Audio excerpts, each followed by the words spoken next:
Kedua juga sangat hebat sekali. Beliau namanya adalah Dr. Iskandar, MKes. Kemudian akan saya bacakan kurikulum VT-nya. SD Negeri di Karangasem 1 Bulu tahun 1987, masih muda nih. Kemudian SMP 1 Bulu Sukoharjo, tetap di Sukoharjo. SMP SMA di Sukoharjo. Alhamdulillah lulusan Fakultas Kedokteran UNS, S2 MKK UNS, dan program spesialis KKLP Jakarta tahun 2020. Pengalaman organisasinya beliau adalah bidang mutu PKFI Jawa Tengah tahun 2022 sampai 2027, Wakil Ketua PKFI Cabang Sukoharjo 2022 sampai 2027, Kepala Divisi Bidang IT LPA SPN, Surveyor Agregasi FKTV tahun 2018 sampai sekarang, sehingga moga-moga nanti Dr. Iskandar jadi surveyor seperti juga Dr. Tlogo Wisnu juga. Ketua MKIK ID Cabang Sukoharjo 2021-2024 dan Ketua PDKI Perhimpunan Dokter Keluarga Indonesia Cabang Jawa Tengah tahun 2021-2024 dan dosen Public Health Fakultas Kedokteran OMS 2015 sampai sekarang, dan PNS dari Puskesmas Polkarto Sukoharjo. Beliau pada hari ini akan menyampaikan tentang overview standar dan instrumen penilaian akreditasi klinik versi terbaru. Monggo Mas Iskandar, kami kasih waktu 35 menit. Monggo Mas Iskandar. Ya, terima kasih Pak Samsudin selaku moderator di pagi hari ini. Bismillahirrahmanirrahim. Assalamualaikum warahmatullahi wabarakatuh. Selamat pagi, salam sejahtera pada peserta workshop PKFI Jawa Tengah, baik dari klinik, mungkin juga ada puskesmas, atau mungkin ada DPP juga, maupun dari rumah sakit kayaknya juga ada yang ikut. Ya, ini izin saya mau share screen.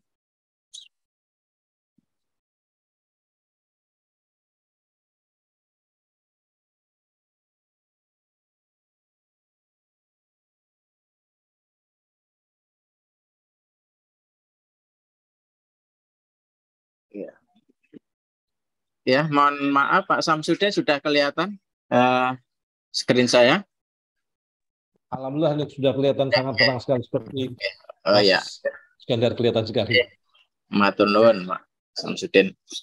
Ya, kita mulai aja. Jadi untuk sesi saya ini yang pertama, saya dapat dua materi, yaitu overview dan kebijakan. Jadi untuk kali ini, di sini saya akan menyampaikan dahulu tentang kebijakan, ya, tentang akreditasi klinik. Oke. Ini saya ambil dari paparan Kementerian Kesehatan, ya, beberapa waktu yang lalu yang terupdate tentang kebijakan-kebijakan mengenai akreditasi, terutama akreditasi klinik. Ya, dan ini nanti yang perlu Bapak Ibu paham atau mengerti bahwa sampai saat ini pun RPMK ini belum disahkan, ya. Namun sesuai dengan arahan instruksi dari Kementerian Kesehatan untuk workshop ini untuk segera disosialisasikan, sehingga ketika nanti RPMK ini disahkan itu sudah siap untuk dilakukan survei akreditasi, ya.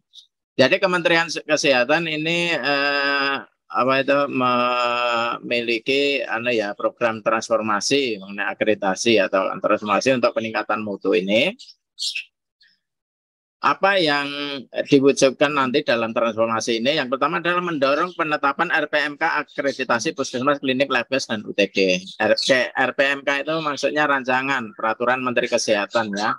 Jadi ini draft rancangan tentang akreditasi klinik ini sudah lama, ya, di draft, ya. Mungkin sejak tahun 2017-2018 itu sudah berproses sebenarnya, tapi karena menunggu mungkin kelengkapannya, sehingga ini menunggu penyempurnaannya, ya, yang mana kemarin disampaikan mungkin sebulan 2 bulan ini akan disahkan, ya. Maka ini tugas dari kementerian ini mendorong supaya ini segera disahkan, ya. Kemudian standar akreditasi ditetapkan oleh Kemenkes. Jadi nanti Kemenkes ya akan menetapkan standar-standar akreditasi yang terbaru ini ya. Kemudian standar biaya survei akreditasi ditetapkan oleh pemerintah. Jadi ini nanti kita tayangkan ya draft-draft nominal yang mungkin perlu disiapkan oleh panjenengan, oleh klinik-klinik ya, oleh Vaskes ya. Nanti dalam rangka pelaksanaan survei akreditasi ya. Jadi ini supaya tidak ada ring biaya yang terlalu mencolok ya, baik itu di Jawa, luar Jawa itu nanti akan distandarkan ya. Kemudian juknis survei akreditasi ditetapkan oleh Kemenkes ya. Nanti kalau ini sudah on, nanti ada juknisnya. Penggunaan teknologi informasi dalam penyelenggaraan survei akreditasi ya. Jadi kalau dulu akreditasi itu dengan SIAF ya, sistem informasi akreditasi ya, FKTP.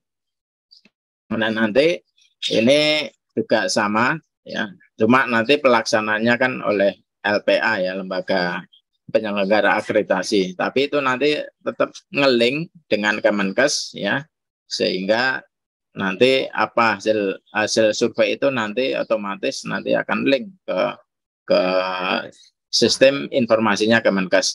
Kemudian penyiapan pengukuran ENM dan pelaporan IKP. Jadi ini mungkin untuk klinik sampai saat ini belum, karena ini baru proses registrasi ya.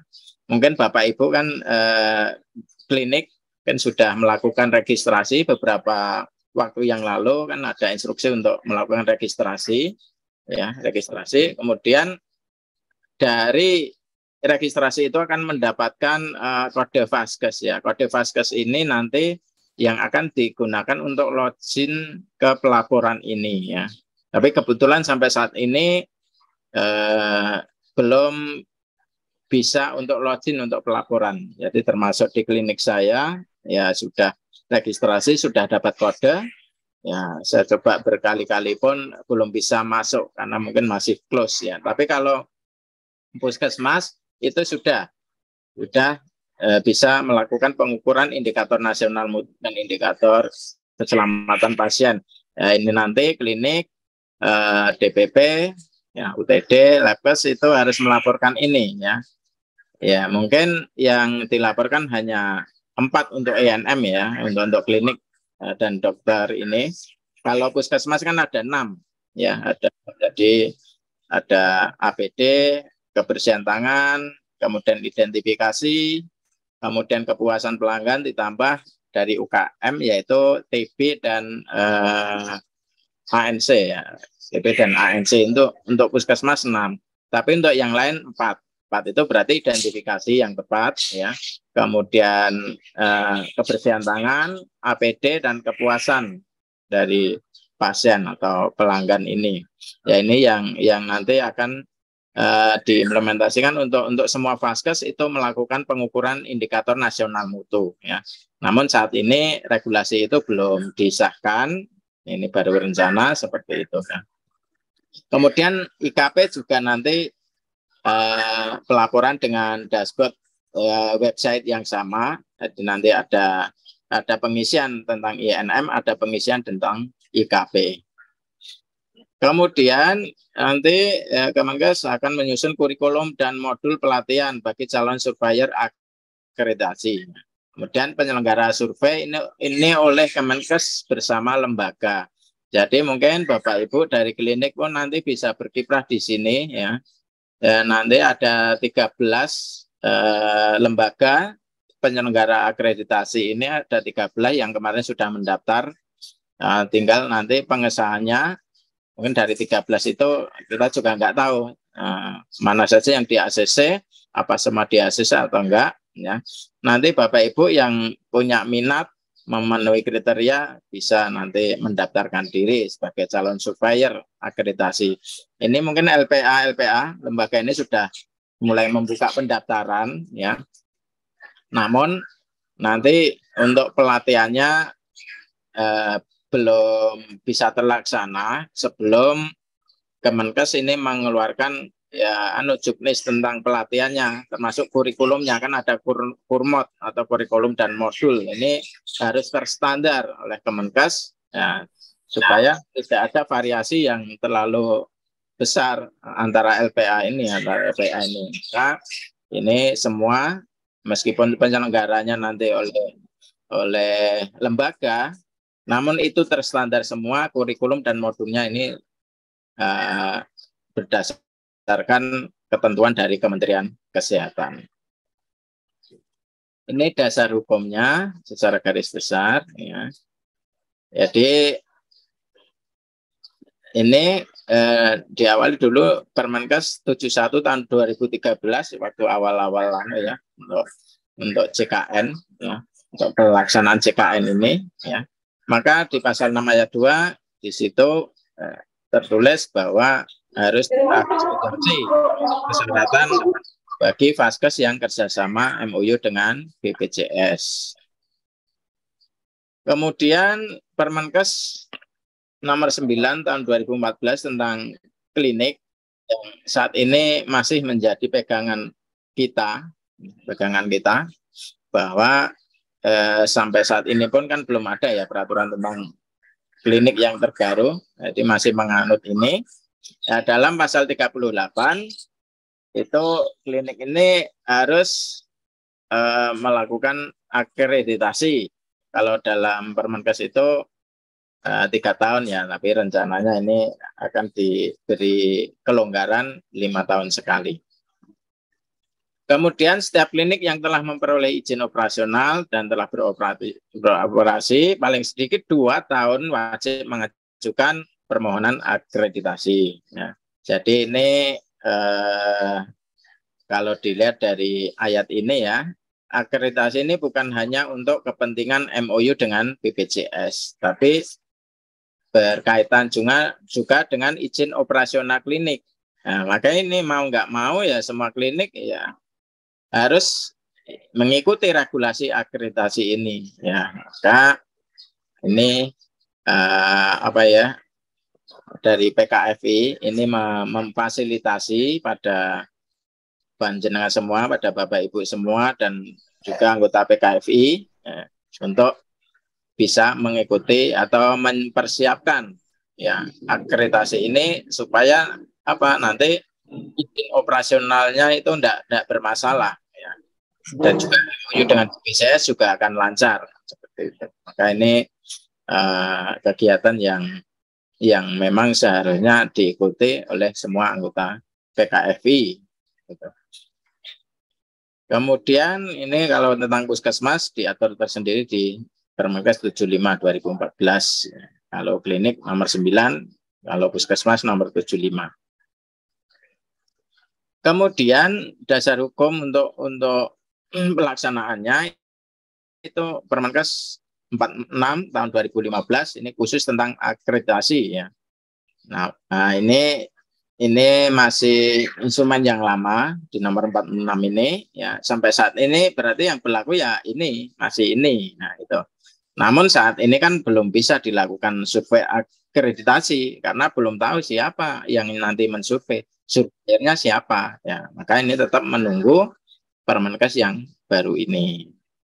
Jadi posisi kita ini masih menunggu ditetapkan Permenkes yang baru tentang akreditasi OKTP atau mungkin klinik ya, dan semua ya, termasuk UPD, Labkes, Puskesmas. Kemudian selama karena peraturan Menteri Kesehatan nomor 46 ini kan dalam Permenkes itu kan sudah tersebut bahwa penyelenggaranya ini lembaga independen ya atau Kemenkes tapi ya sementara belum ada. Maka waktu itu 2015 ya, itu yang melakukan survei akreditasi adalah Kemenkes. Ya, maka dalam hal ini ya Kemenkes kan merekrut surveyor ya mungkin dari panjenengan yang sudah disurvei ya kayak kliniknya Bu Ita itu Jadi itu penyelenggaranya adalah Kementerian Kesehatan ya. Kemudian dalam Permenkes itu disebutkan bahwa dalam proses peralihan ini ya diberi waktu sampai 2019 itu penyelenggaranya harus sudah lembaga independen. Nah, namun mengingat setelah tahun 2019, tahun 2020 awal ada pandemik ya, sehingga kegiatan ini kan sempat terhenti ya, maka sempat vakum sejak 2020 awal. Nah, baru tahun 2022 ya dimunculkan kembali mengenai peraturan ini, sehingga waktu itu muncullah surat edaran dari Menteri Kesehatan untuk pembentukan LIPA. Surat tersebut ditujukan kepada asosiasi ya, kepada mungkin ya lembaga swasta ya, untuk penyelenggara ini akreditasi ke depannya ya. Maka mulai awal tahun 2022 sekitar Juni ini LPA juga ini mendaftarkan diri ke Kemenkes ya, dan ini ada 13 LPA yang mendaftar. Nah, sampai saat ini belum disahkan ya. Jadi kalau melihat surat edaran Menkes yang pertama itu 455 ini berkaitan dengan akreditasi, kebijakan akreditasi tahun 2020 ya, waktu itu kan masa pandemik, sehingga Kemenkes mengambil kebijakan ditunda kegiatan akreditasi. Nah, sebagai gantinya Paskes kan waktu itu membuat pernyataan komitmen untuk peningkatan mutu selama masa pandemik ya. Nah, surat komitmen ini digunakan sebagai syarat kerjasama dengan BPJS. Kemudian sertifikat akreditasi waktu itu ya, yang habis masa berlaku itu tetap dinyatakan masih berlaku sampai 1 tahun setelah pandemik dinyatakan selesai. Nah, ini kebijakan ini tertuang dalam surat edaran Menkes 455 tahun 2020. Ya, lalu nah kemudian surat edaran ini ditimpa ya, diganti dengan surat edaran Menkes 133 tahun 2022 yang terbit tanggal 18 Februari 2022 ya. Waktu itu ya, istilahnya ya, sampai saat ini kan sebenarnya pandemi belum dicabut ya, karena memang kasusnya sudah longgar, maka Kementerian Kesehatan ini mengambil kebijakan ya, maka nanti akreditasi akan dilaksanakan sesuai bisa dengan daring maupun luring ya. Kemudian surat komitmen yang pernah dibuat itu masih tetap berlaku 1 tahun sejak SE ini ditetapkan. Kemudian surat pernyataan komitmen masih dapat digunakan untuk persyaratan kerjasama dengan BPJS ya, dan itu masanya 1 tahun sejak SE ditetapkan. Berarti sampai ini ya Februari 23. Nah, ini ditimpa lagi dengan surat edaran yang kemarin baru terbit ya, 5 September 2022 kemarin ya, sekitar sebulan yang lalu ya. Dalam SE 652 ini ya, akreditasi Paskes pelaksanaannya ya tetap bisa dengan daring maupun luring. Kemudian izin operasional itu berlaku 6 bulan sejak SE ini. Jadi untuk izin operasional ini masih berlaku. Jadi untuk mereka yang sudah habis ini untuk segera diurus supaya 6 bulan sejak SE ini ya sudah jadi kan itu. Kemudian untuk persyaratan ya kerjasama dengan BPJS ya, dengan surat komitmen itu masih berlaku sampai 31 Desember 2023 ya. Artinya ini ada kelonggaran, ada relaksasi bagi klinik-klinik ya, bahwa kita masih bisa bernapas sampai 31 Desember 2023. Tapi ingat, jangan nyantai-nyantai ya. mungkin masih 1 tahun ya gitu. Karena apa? Berarti dengan SE ini per 1 Januari 2024 ya berarti harus sudah memiliki surat sertifikat akreditasi semua. Ya. Lah, untuk memperoleh surat itu kan tidak bisa semua minta disurvei Desember 2023. Ya, tidak nyanda wong pilihannya apa? Kliniknya itu kan ada puluhan ribu ya, di atas 10.000 ya. Nah, maka dalam kegiatan survei ini ya otomatis kan bergiliran ya, mulai Januari sampai Desember 2023 ini ya. Kalau nanti SE sudah apa PMK-nya sudah ditetapkan untuk akreditasi ya nanti akan bergiliran sehingga diharapkan tanggal 31 Desember 2023 ini semua klinik, semua vaskes sudah memiliki sertifikat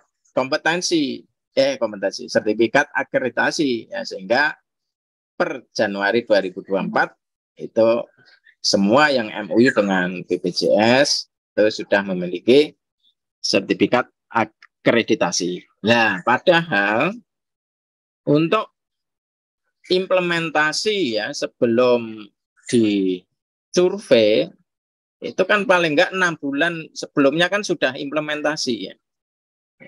Nah, sebelum implementasi kan harus membuat regulasi dulu, membuat SK, membuat SOP, pedoman, panduan, ya.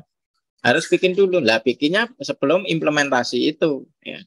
Maka kalau dirunut, ya, setahun sebelum perkiraan survei, ya harus sudah berproses untuk membuat regulasi dan diimplementasikan.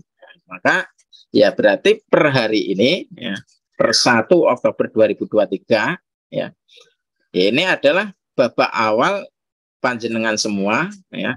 Ini untuk memahami instrumen akreditasi ya, yang akan panjenengan laksanakan nantinya. Nah, ini maka kami dari PKV Jawa Tengah ini ya memfasilitasi ini supaya apa ya, supaya anggota-anggota PKV di Jawa Tengah ini tidak terkendala semua. Kalau nanti tiba-tiba peraturan atau mungkin kebijakan dari BPJS, pokoknya harus ada sertifikat akreditasi. Ya, kita sudah memfasilitasi, maka diharapkan nanti semua klinik, ya, vaskes ini karena berkoordinasi dengan PKFI cabang masing-masing.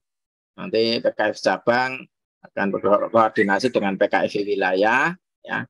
Nanti PKFI wilayah nanti yang akan menyediakan pendamping-pendamping ya, baik dari pendamping yang resmi dan juga surveyor yang dimiliki oleh PKFI Jawa Tengah ini untuk mendampingi Bapak Ibu semua ya, untuk mempersiapkan akreditasi. Ya.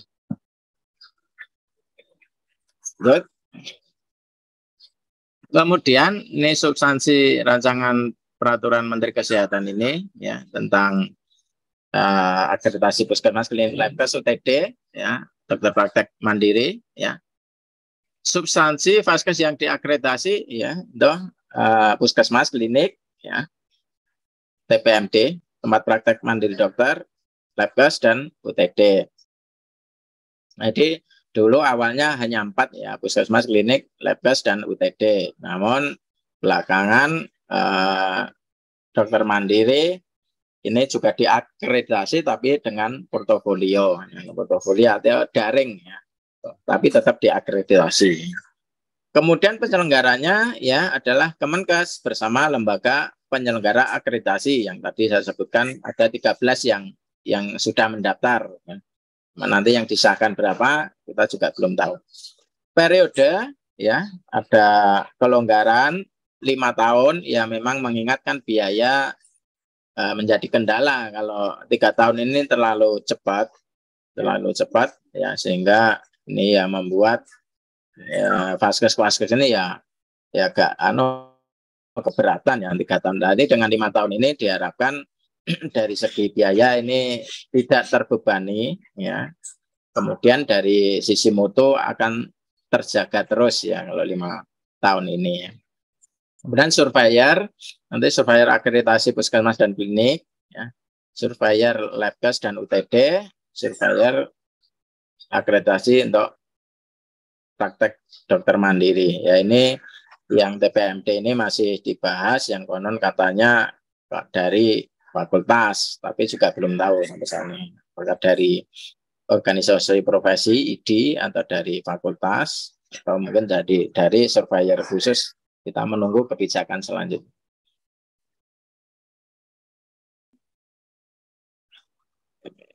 Kemudian untuk standar ini sama, nanti di RPMK ini akan ditetapkan masing-masing memiliki standar, ya, puskesmas standar tersendiri, klinik tersendiri, Labkes tersendiri, UTD tersendiri, dan TPMD tersendiri, ya, ada masing-masing standarnya tersendiri.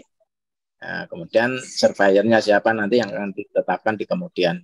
Metode, ya, dengan hybrid, puskesmas klinik, Labkes, UTD, hybrid itu ada luring, daring, ya, dia mungkin dikombinasi. Nah, khusus untuk TPMD itu dengan daring. Standar tarif disusun dengan benchmark standar tarif akreditasi rumah sakit. Jadi ini mengadop dari KARS, ya, atau mungkin yang dulu KARS, sekarang ya pokoknya kegiatan akreditasi rumah sakit yang menggunakan satuan biaya masukan dari Kemenkeu. Sistem informasi dikembangkan oleh bagian informasi Ditjen Yankes. Kemudian dalam rencana Permenkes itu, ya, acuan tentang akreditasi, dia nanti sebelum kegiatan ini ya memang harus diputuskan dulu, ya, bagaimana standarnya, penyelenggaranya siapa, atau LPA-nya itu siapa saja, ya. Kemudian nanti bagaimana standar surveyornya, ya, kurikulumnya, modulnya seperti apa, itu semua harus terstandar, ya, meskipun penyelenggaranya adalah lembaga akreditasi yang independen atau bukan Kemenkes, tapi yang independen. Kemudian standar akreditasi puskesmas, jadi ini ada perubahan. Kalau puskesmas, ya, dulu 9 bab, sekarang 5 bab. Dulu ada 776 EP, sekarang 327 EP.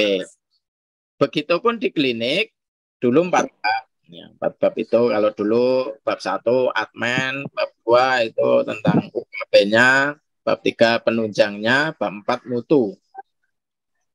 Nah, sekarang dirubah, ya, bab 3, kalau dulu admin istilahnya, sekarang berganti menjadi TKK, ya, tata kelola klinik.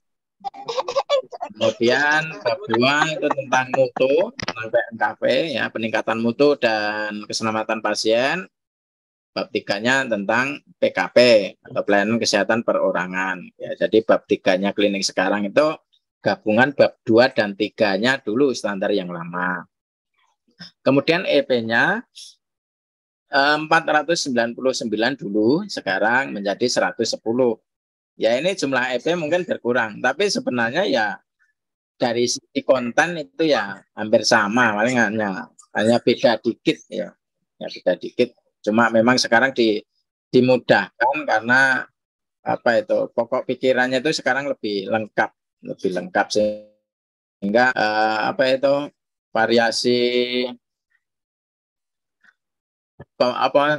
pemahamannya itu tidak terlalu banyak, ya. Kalau dulu ya memang mungkin pendamping pembimbing ini bilang A, surveyor itu bilangnya B.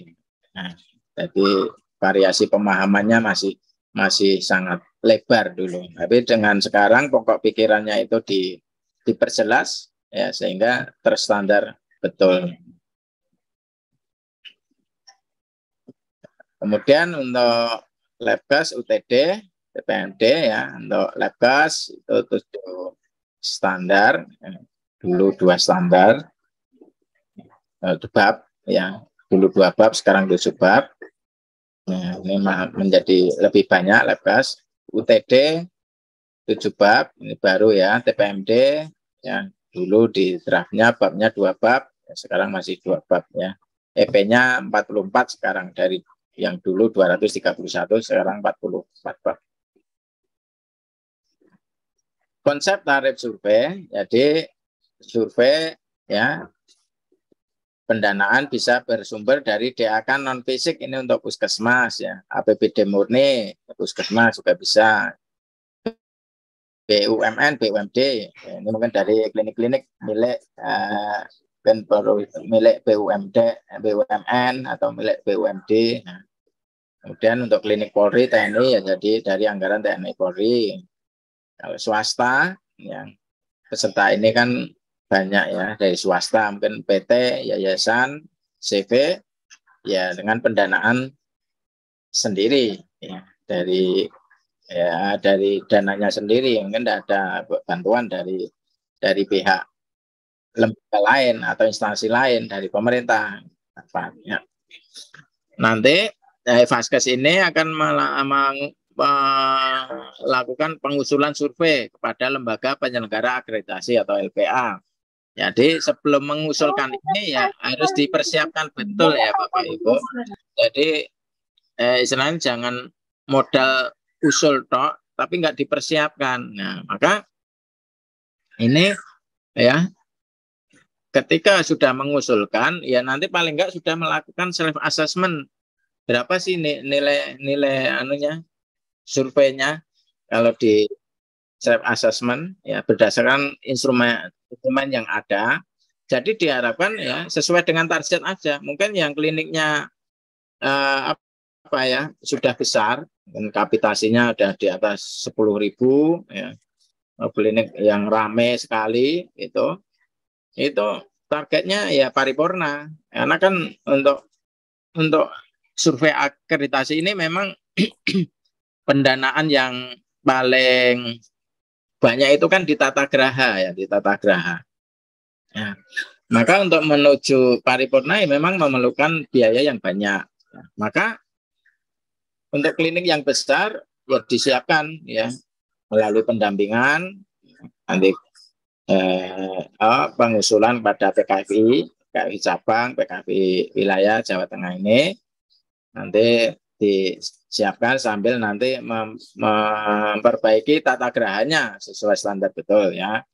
Kemudian nanti ya pertemuan pendampingan yang hari keempat ya, tahap terakhir itu kan self assessment ya. Nanti kami dari pendamping akan melakukan self assessment ya. Kalau nanti dari pendamping itu sudah menyatakan oh ini layak sudah bisa maju ya, karena mungkin sudah nilai di atas 80, maka mungkin dari kami pendamping oh boleh silakan mengusulkan. Nah, gitu. Jadi untuk klinik yang besar nanti ya di self assessment harusnya ya paripurna supaya melesetnya itu ke utama ya. Melesetnya kan kalau pengen apa ke utama ya paling enggak self assessment-nya SA-nya itu di paripurna gitu. Ya syukur-syukur SA-nya paripurna hasilnya paripurna.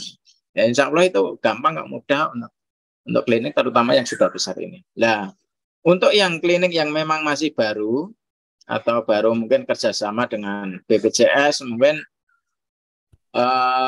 pesertanya mungkin masih di bawah 3.000, apalagi di bawah 1.000 atau ada yang memang angka ya ratusan ya di bawah 500 kan banyak juga, ada juga.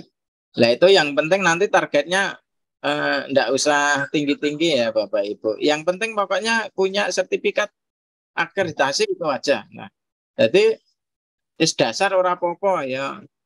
Nah iso madya utama ya. Nanti levelnya apa grade-nya berapa nanti menunggu ketentuan ya. Ya misalkan gampangannya nanti dasar madya iso apa-apa, yang penting punya sertifikat akreditasi untuk bisa melaksanakan kegiatan perpanjangan izin operasional maupun ini MOU dengan BPJS ya, karena memang mengingat kalau pengen paripurna ya tetap biayanya itu apa itu banyak ya. Tapi kalau masih kliniknya kecil tidak masalah ya, nanti yang penting 5 menit Mas Iskandar. ya. ya untuk ya. Oke, Pak Samsudin. Jadi nanti ini ya, nanti kita 5 menit kalau break, kita break, nanti kita lanjutkan, masih ada break, nanti saya masuk lagi, jadi overview, dan ini sebenarnya masih satu rangkaian, tapi untuk masalah nanti pemahaman workshopnya nanti oleh masing-masing pembicara sampai siang nanti, sampai Sabtu depan. Kemudian pembiayaan, ya komponennya ada 3 ini ya, honor survei. Ya, honor ini kalau gambaran dari Kemenkes ini per jamnya 900 ya. Tapi untuk pendampingan oleh PKFI ini di angka kisaran 500 per jam ya. Kalau menuruti Kemenkes itu 900 per jam. Ini untuk survei ya. Untuk survei tetap ya, nanti Kemenkes yang Tapi untuk pendampingan ya seperti yang kita sampaikan di sosialisasi bulan kemarin itu 500 per jam. Kemudian akomodasi ini cukup nanti penginapan yang layak, atau nanti kami usahakan untuk pendamping ini nanti yang domisilinya terdekat sehingga tidak perlu keluar biaya akomodasi, kan bisa pulang. Transportasi ya dengan standar BBM ya, atau transportasi apa yang layak ke sana. Itu untuk pendampingan. Nah, untuk survei nanti dari Kemenkes memang ada ketentuannya Kemenkes. Jadi ini menghadap ke Kemenkes. Jadi kalau untuk pendampingan ini nanti ya ngacunya ke sini, cuma memang honornya agak diperingan karena mengingat ya ini untuk istilahnya PKF ini mengakomodasi dan mempermudah klinik-klinik supaya tidak terlalu terbebani. Nah, ini ketentuan rancangan dari Kemenkes ya, kemarin yang disampaikan Kemenkes, rancangan tarif survei. Jadi klinik ini ada angka di sini ya. Jumlah surveyor 2 rencana, jumlah harinya 2. Jadi biayanya 792. 7.920 ya, sekitar 8 jutaan untuk biaya survei. Nah, kemudian kalau puskesmas ya lebih mahal lagi karena 3 hari ya, 3 hari UTG lebih mahal lagi. Jadi ini rancangan yang dibuat oleh Kemenkes beberapa waktu yang lalu. Ya, jadi ya mungkin ya sekitaran ini nanti ya, untuk draftnya untuk biayanya sekitar ini. Terus kelanjutan persiapan lembaga akreditasi. Ini ya dulu ada surat ya edaran ya untuk pembentukan LPA. Jadi dulu terbit tanggal 7 April 2022 ya. Jadi menindaklanjuti Permenkes yang dulu kan masa peralihan itu, yang sementara waktu dulu itu diambil Kemenkes untuk kegiatan survei ya. Namun dalam amanah Permenkes itu harus dilaksanakan lembaga independen, sehingga 7 April kemarin Kemenkes mengeluarkan surat edaran ke asosiasi, ke ID, ke PKFI, ke ASLIN dan sebagainya, itu untuk bisa mengajukan sebagai lembaga penyelenggara akreditasi. Kemudian surat tersebut waktu itu ya masih ingat, itu ada pemberitahuan untuk ditunda dulu ya, ditunda dulu ya. Nah, kemudian disusuli lagi ya untuk kembali menyerahkan berkas untuk lembaga penyelenggara akreditasi ini ya. Ya, jadi 7 Juni 2022 itu ada surat untuk pengumpulan berkas bagi mereka-mereka yang ingin menjadi lembaga penyelenggara akreditasi FKTP. Jadi dari surat ini akhirnya terkumpul 13 LPA. 13 LPA. Ya. Kemudian semua sudah diverifikasi Nah, hasilnya ya nanti menunggu penetapan dari Kementerian Kesehatan. Kemudian ini yang tadi saya sampaikan, yaitu terbentuk LPA, ya. Kemudian standar tadi, ya ini sudah tadi kita sampaikan. Dan tantangan yang dihadapi terkait dengan transformasi akreditasi. Itu revisi PMK 46 ya, 2015 ini adalah Permenkes tentang akreditasi yang standar yang lama, ya. Ya, kemudian sebenarnya ini sudah hampir mendekati final lah, ya. Tinggal penetapan ini, ya, penetapannya. Kemudian konsekuensinya belum ada kejelasan tentang mekanisme penyelenggara akreditasi, ya di Indonesia kan belum ada, maka ini bagi Kemenkes, ya, belum ada kejelasan tentang standar dan instrumen yang mana, ya. Kalau draft sudah disusun, ya, nanti menunggu seperti apa. LPA ya sudah ya diverifikasi, ya sudah pendaftaran, sudah verifikasi, tinggal penetapan. Kemudian poin 3, calon LPA yang sudah masuk dalam proses verifikasi ada 13 calon. Kemudian kegalauan klinik dalam persiapan akreditasi, ya mungkin karena banyak klinik yang belum terakreditasi, mungkin banyak yang galau. Ya, apa yang kita kerjakan, ya kita pahami dulu, ya masuk kegiatan hari ini dan Sabtu depan, ya kita mempelajari, ya, tentang instrumen, standar, pokok pikiran, elemen penilaian, keterkaitan, acuan. Kemudian peningkatan pemahaman terhadap pendukung untuk pemenuhan standar, ya mutu, indikator mutu. Jadi nanti Bapak Ibu nanti kalau ada mungkin workshop. Dari standar waktunya Mas Idan. Oh, sudah habis? Oke. Ini tak rampungkan yang nomor 2 ini, ya.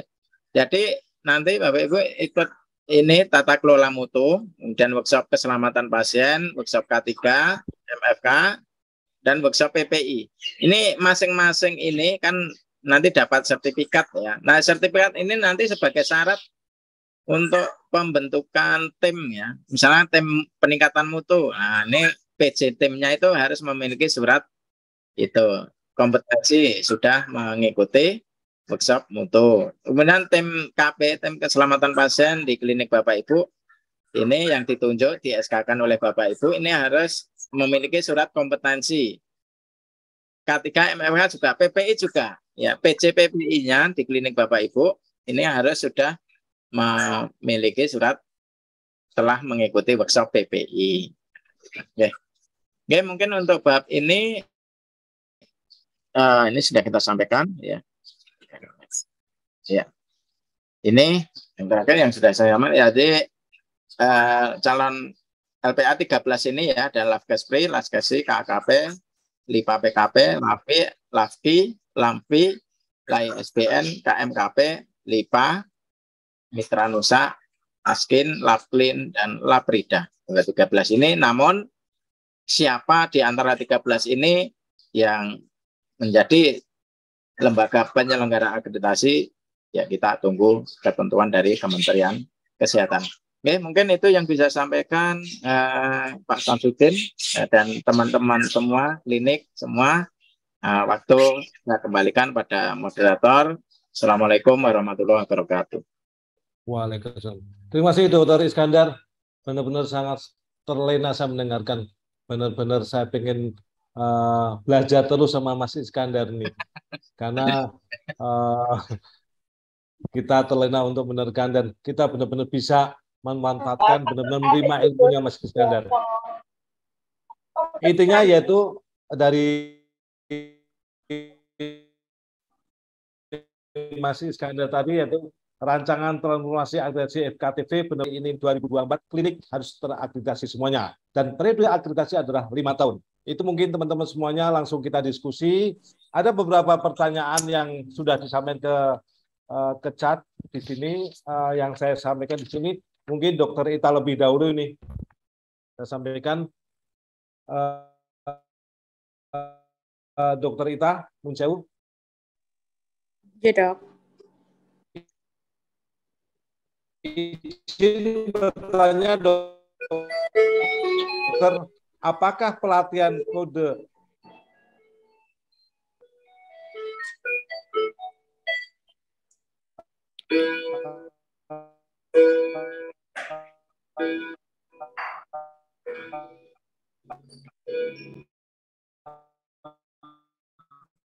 flu dan mutu, spill kit dan lainnya harus dibuktikan sertifikat?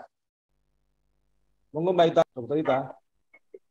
Ya, Dok, saya jawab ya. Jadi kalau untuk pelatihan. Oke, pertanyaannya saya ulangi.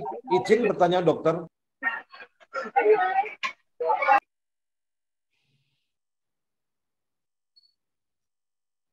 Ya, Dok. Halo.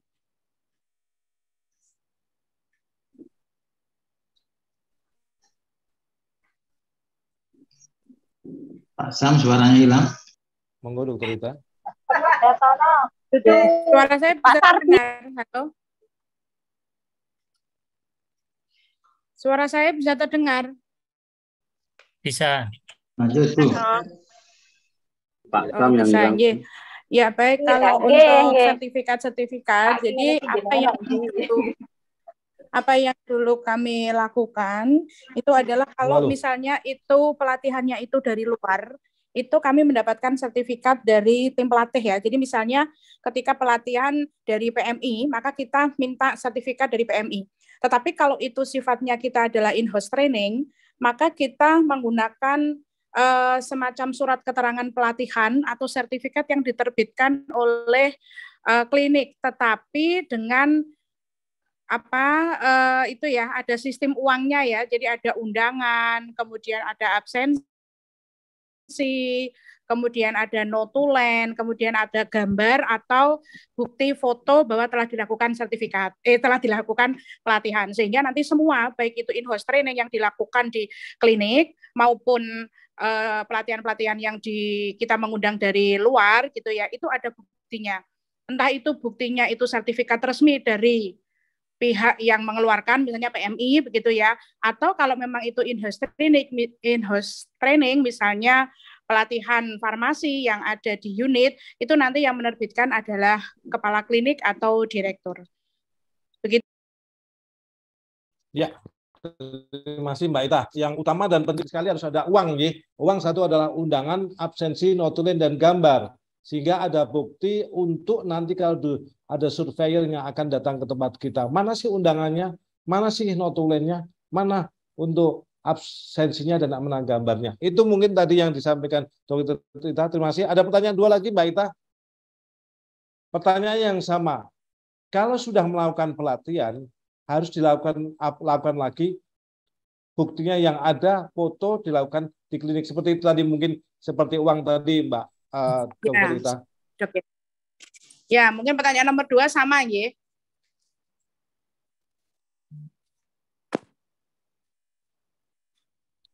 Untuk pertanyaan nomor 2 jawabannya mungkin sama ya. Jadi sama, ya, Terus sampun ya, Dok. Ada satu lagi, Mbak. Surat pernyataan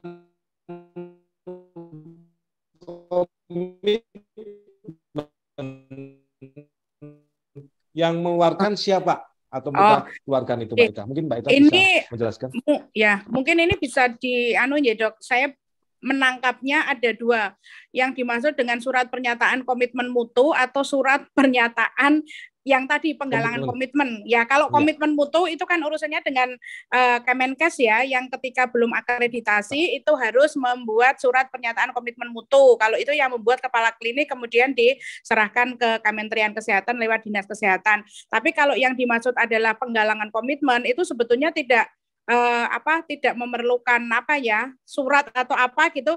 Kalau misalnya itu nanti yang mengeluarkan adalah dari kepala klinik. Jadi misalnya pada saat kita melakukan penggalangan komitmen itu kan tetap ada uang. Jadi semua yang kita lakukan itu silahkan ada buktinya Buktinya itu dengan uang, ada undangan pada saat kita penggalangan komitmen Y, ada undangan, kemudian ada absensi, kemudian ada notulen dan ada gambar. Atau gambar ini adalah bukti verifikasi. Jadi misalnya penggalangan komitmen tadi ada tanda tangan, bisa dalam bentuk apapun, tapi itu sebagai bukti telusur ketika nanti ditanya, seandainya ditanya oleh surveyor, tapi sebetulnya penggalangan komitmen itu tidak harus dilakukan dalam bentuk yang wah gimana jalan-jalan kemana, itu enggak, tapi yang penting adalah komitmen dari semua karyawan bisa kita dapatkan. Itu aja, Dok.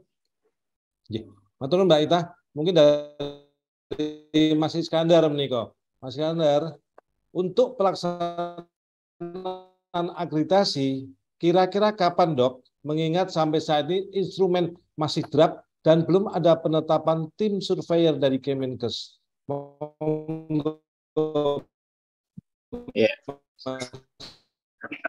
Ya, jadi untuk penetapan akreditasi, jadi kalau ini mengikuti info dari apa yang dipaparkan Kemenkes beberapa waktu yang lalu, waktu itu kan Bu Yani, Bu Direktur ya, itu 1-2 bulan ini akan ditetapkan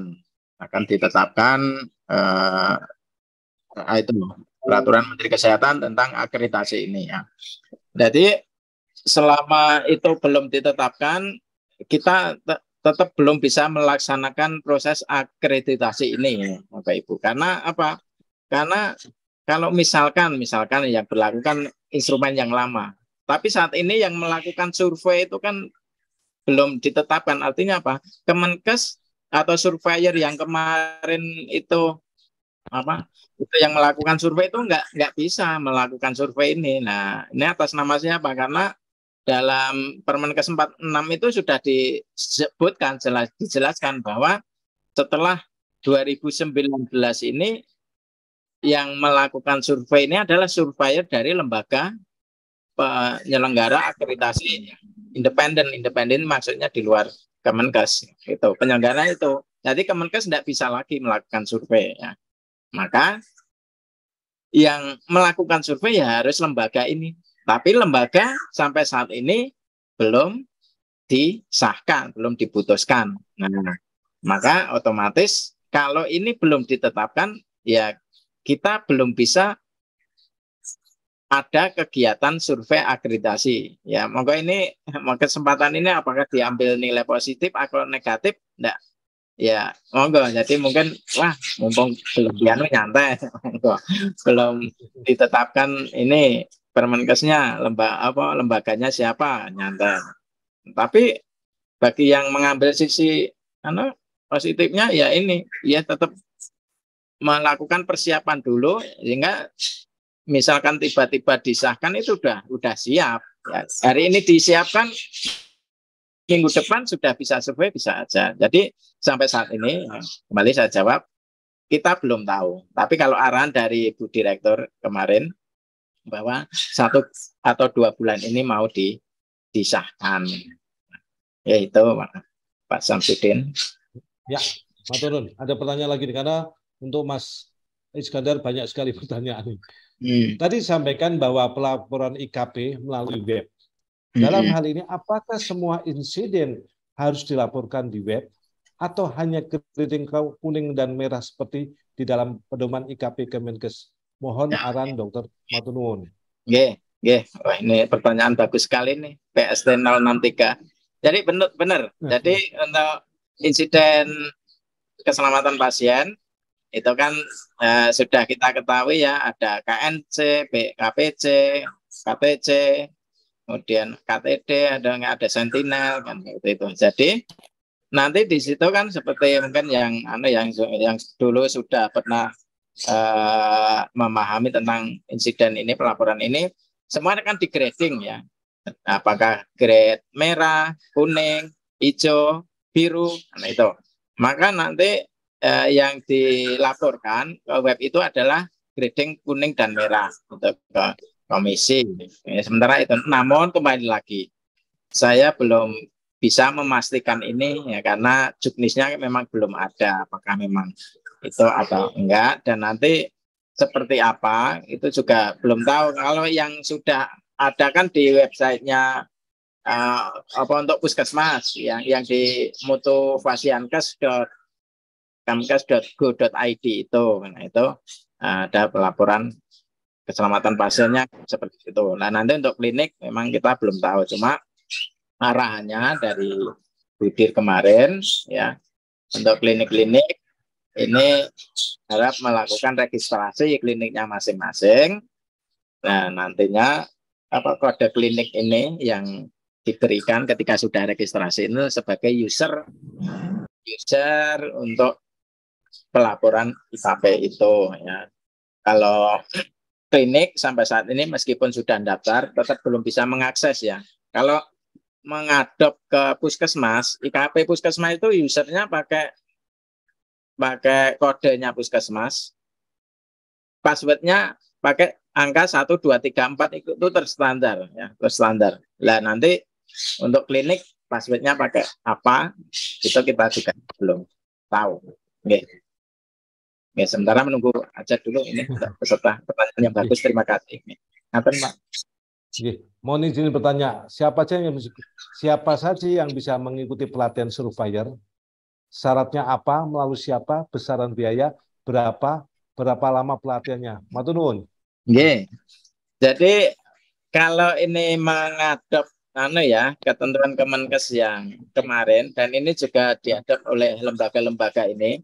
Jadi gini, nanti 13 LPA yang daftar kemarin dan nanti yang ditetapkan siapa itu nanti akan mengirimkan orang-orangnya untuk dilatih oleh Kemenkes kan gitu. Jadi ada TOT. Nah, masing-masing LIPA ini, LPA ini yang sudah dilatih nanti oleh lembaga masing-masing itu akan melatih anggotanya, calon anggotanya itu. Jadi masing-masing lembaga nanti akan membuka forum pendaftaran. Nah, ini panjenengan bisa bisa melihat websitenya dari ke-13 LIPA ini, 13 di searching di googling aja. Nanti dilihat aja pendaftaran di situ. Ada pendaftaran. Nah, itu syarat-syaratnya kurang lebih minimal S1 atau D4 atau sederajat dan itu dari tenaga kesehatan. Terus pernah di puskesmas atau klinik. Nah, kalau dulu ya puskesmas kan dulu klinik belum belum banyak ya. Pernah dihukum sehat, fisik dan psikis, kemudian bebas narkoba. Nah, itu ada masing-masing lembaga punya kriteria sendiri-sendiri. Ya, jadi Bapak Ibu yang dokter misalkan minimal satu nanti bisa mendaftar. Ya kurang lebih itu. Nanti untuk lebih lengkapnya bisa lihat website masing-masing lembaga. Ini udah ada websitenya masing-masing. Pasti ada di googling ya, googling. Ya, ngatan Pak Sam. Ya, ada pertanyaan yang bagus sekali Mas. Tadi karena ada banyak pertanyaan yang sama ini. Mohon bertanya, bagaimana dengan klinik kecantikan AstraZeneca? Apakah ada untuk akreditasi juga? Apakah ada perbedaan dokumennya? Ya, jadi untuk nomenklatur di klinik ini, nomenklaturnya itu klinik utama, klinik pratama. Jadi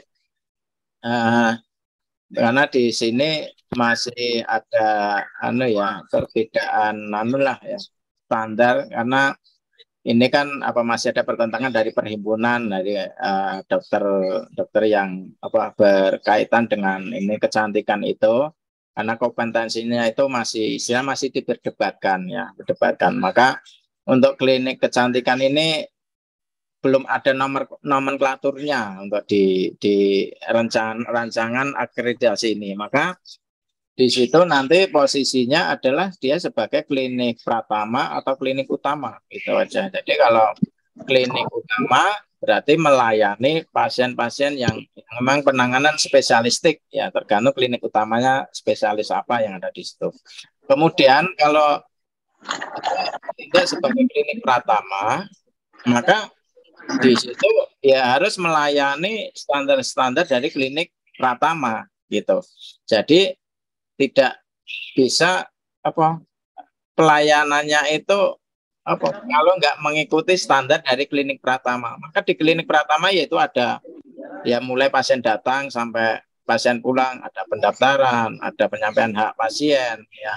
Kemudian ada inform consent, ada asuhan, kemudian ada screening pasien resiko jatuh, kemudian pelaksanaan sasaran keselamatan pasien, ya identifikasi, komunikasi efektif dan sebagainya itu ada di situ. Nah, kemudian di situ ada standar-standar ya sesuai dengan PMKP dan mungkin tata kelolanya juga ada di situ.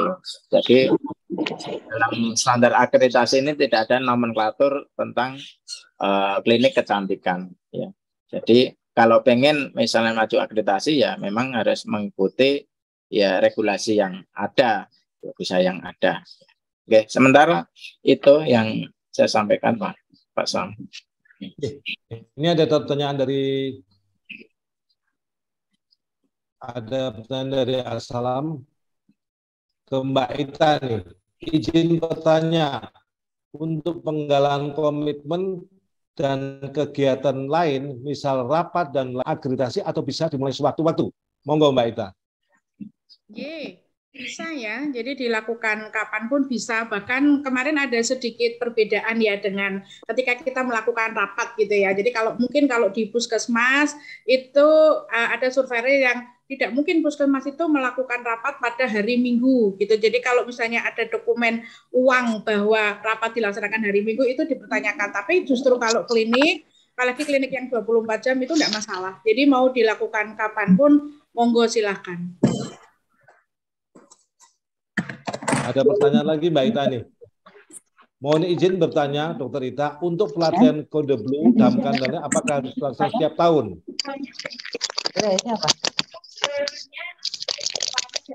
Udah. Ya Dok, saya kira juga tergantung dari pergantian ataupun karyawan ya. Jadi misalnya ketika ada karyawan yang baru ya, karyawan yang baru masuk yang belum terpapar pelatihan-pelatihan tersebut, mestinya itu harus terpapar sehingga harus dilakukan pelatihan lagi ya. Kemudian yang untuk yang sebelumnya yang sudah terpapar itu bisa dilakukan refresh.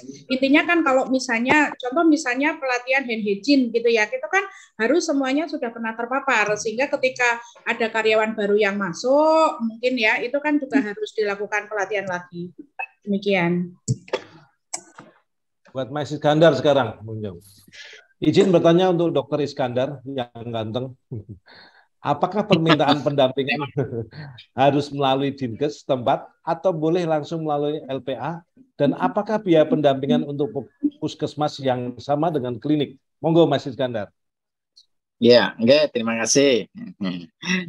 Untuk pendampingan ini bisa ke Dinas Kesehatan.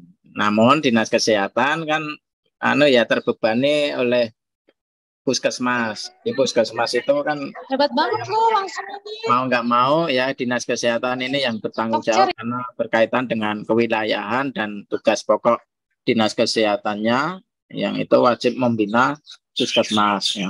Kemudian klinik ini kan kebanyakan swasta ya, swasta. Jadi di satu sisi itu menjadi wilayah dari puskesmas atau Dinas Kesehatan setempat. Kemudian di sisi lain, di regulasi lain bahwa klinik ini di bawah pembinaan oleh asosiasi ya, asosiasi dan juga untuk personnya dari ID ya gitu. Maka untuk pendampingan ini bisa lewat Dinas Kesehatan, bisa lewat PKFI, bisa juga lewat lembaga penyelenggara akreditasi ya, gitu. Jadi 3 ini bisa menjadi pendamping dari Bapak Ibu semua klinik ya semua gitu. Tapi Yang jelas untuk yang hadir di sini, ya, kami dari PKFI Jawa Tengah ini sudah siap memfasilitasi ya, di bawah komandonya Pak Dewi dan Pak Husen ini, memfasilitasi untuk panjenengan semua dengan biaya yang menurut saya sangat terjangkau lah gitu. Oke, itu Pak Sam. Ada yang kurang Oke. Terima kasih. Ada lagi nih Mas. Izin bertanya, apakah ada kriteria tersendiri untuk mengikuti pelatihan penunjang akreditasi? Matur nuwun. Gimana Pak? Diulangi Pak. Izin bertanya, apakah ada kriteria tersendiri untuk mengikuti pelatihan penunjang akreditasi? Matur nuwun. Maksudnya pelatihan penunjang akreditasi. Jadi akreditasi, ya tadi ya untuk misalkan mengikuti pelatihan PPI dan sebagainya ya itu. Ya, ya. Oke.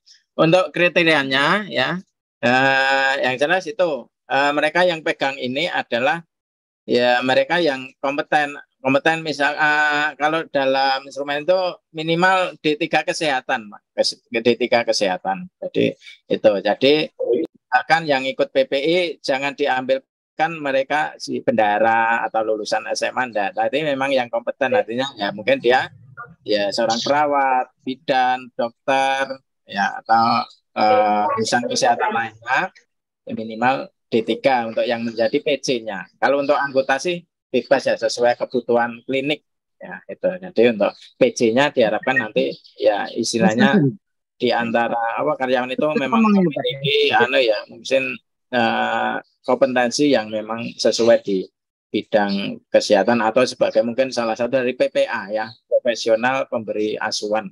Itu bisa dijadikan oleh tim ini sebagai ketua PJ-nya. Ya, makasih Pak. Ya, matur nuwun Mas. Ini pertanyaan terakhir nih dari teman-teman ke Dokter Ita nih.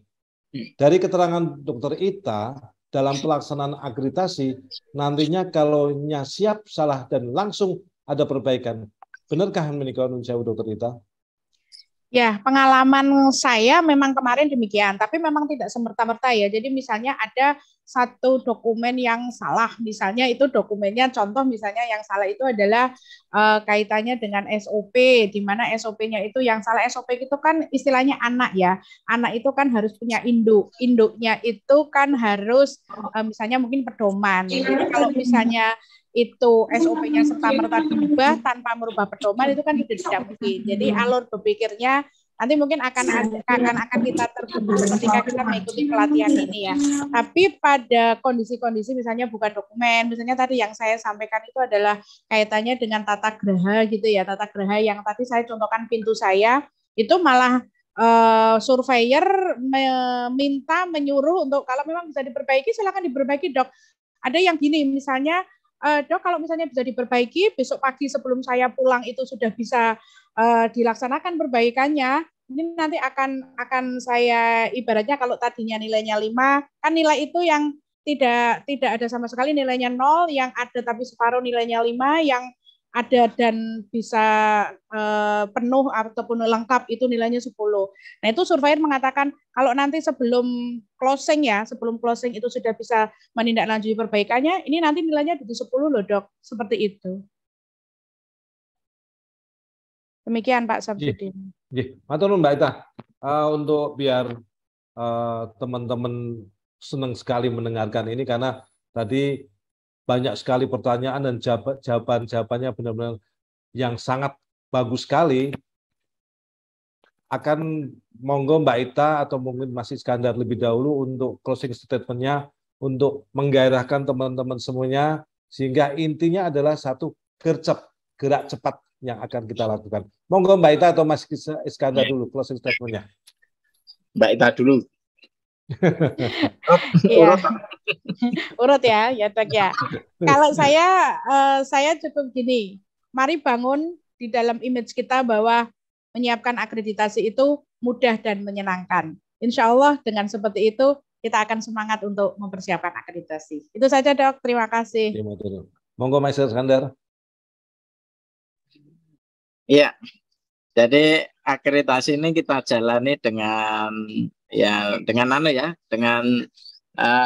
hati yang senang. Jadi jadikanlah bahwa akreditasi ini membuat kita menjadi ketagihan. itu. Nah, itu yang kita harapkan sehingga tidak menjadi beban dari masing-masing klinik.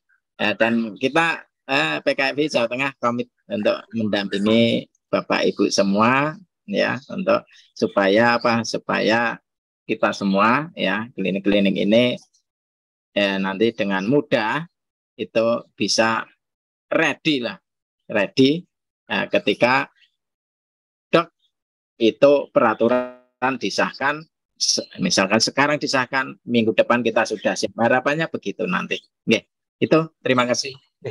Terima kasih Mas Iskandar, terima kasih Mbak Ita dan Mas Iskandar. Intinya adalah yaitu 1 Januari 2024 kita harus benar-benar akreditasi. Kedua, kita harus ada uang. Di sini uang bukan duit ya. Undangan, absensi, notulen, dan gambar yang paling utama untuk akreditasi dibuat santai tetapi gercep, dan insya Allah moga-moga PKFI seluruh Jawa Tengah akreditasinya paripurna semuanya. Amin, amin ya robbal alamin. Terima kasih kepada Mas Ridwan, Mas Iskandar sama dengan Mbak Ita. Terima kasih sekali, dan mungkin terima kasih juga kepada teman-teman semua panitia. Saya secara pribadi mohon maaf menyampaikan dalam secara moderator, mungkin ada kata kurang berkenan di hati teman-teman sejauh semuanya, saya pribadi mohon maaf. Wassalamualaikum warahmatullahi wabarakatuh. Waktu